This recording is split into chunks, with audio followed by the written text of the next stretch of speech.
Good evening, everyone. Welcome to my abode. This is really the best place to read my stuff, so I figured this is the best place to read my stuff. We have a heated beverage placed ever so. We've got a candle, a pen, you know, just in case you need to make notes. Talk where? Dog under the bed. Oh yeah, there's a dog under the bed, so your pooch is placed everly so. So you're in a loving situation, and so this is the best place to experience Timber Masterson's book.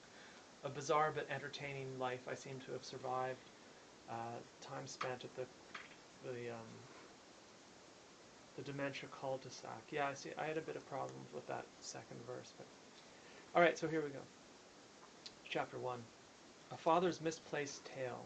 The accidental and marginally upset pole-vaulting pumpkin man. Mel Torme. Sounds eerily like macrame. They are both kind of brown and yellow, bordering on jaundiced, and both can pretty much magically alter their shape and texture at will. And they both hang nicely from a window, with a plant in them.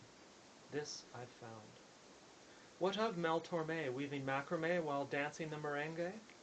Tough to execute, no doubt, but there are etch-a-sketch detailed notes and pretty blueprints being drawn up by Mr. Brady as we speak.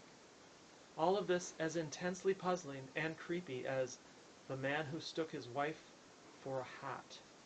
Boy, he must have been really messed up. Alright, so the dream sequence. I hum loudly to the tune of a morbid Hang Down Your Head, Tom Dooley, snapping my fingers musically as I head down to the cellar to begin the day's work. My agent got me this great gig living indefinitely in Brian Dennehy's basement. He thought I'd be right for the job on account of I'm compulsively and diabolically imaginative. I'm paraphrasing here. And have been known to think outside the box. FYI, this agent, by the way, has only a page number and represents primarily Latino dancers and singing paperboys. Also, the vertically challenged, the meek and off-putting, and I've heard through the diseased and rotting grapevine, apparently he's in league with illegal cubic zirconia sales.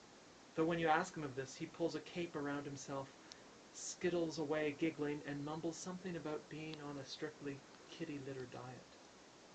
I've got to look into more professional representation. I'm paid an enormous sum to concoct potions that'll enable the now reclusive Mr. Dennehy to solve crimes in a sexy shroud of invisibility.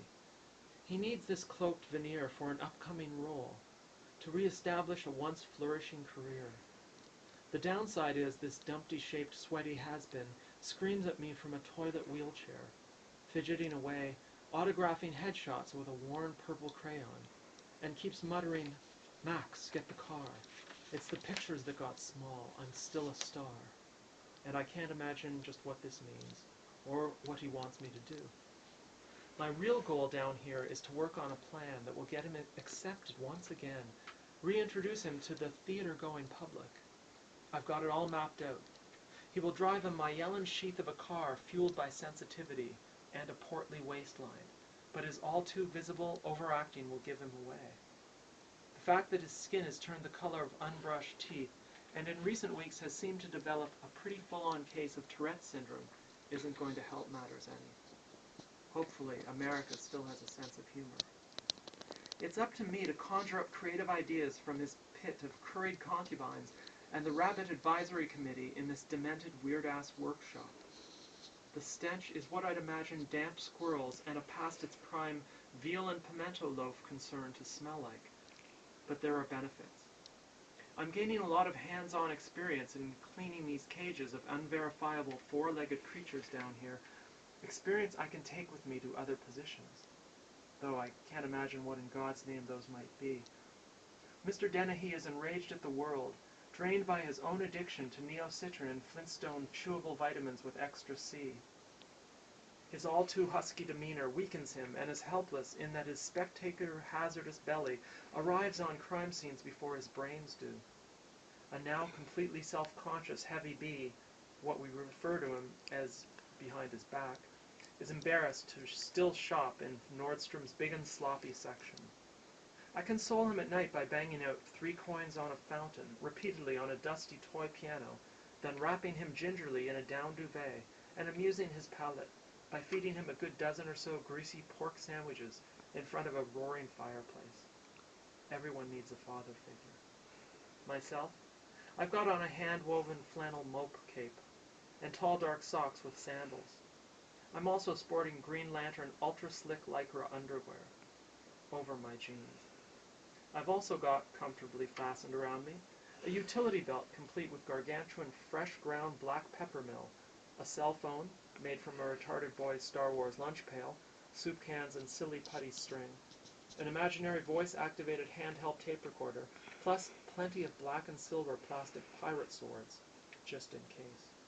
Attached, of course, a shiny brass Team Timber belt buckle, which ends up being disconcerting and just confusing to guests, especially when introduced to me for the first time. It's an outfit disturbing enough to make visitors head right back out the door. Sad, though, that guests are so far and few between around here. So, we're going to end it there. I don't want to give you too much, but there is much more here. There's many stories. So, hopefully you'll purchase a bizarre but entertaining, what's the name of the book? You know, by Timber Masterson.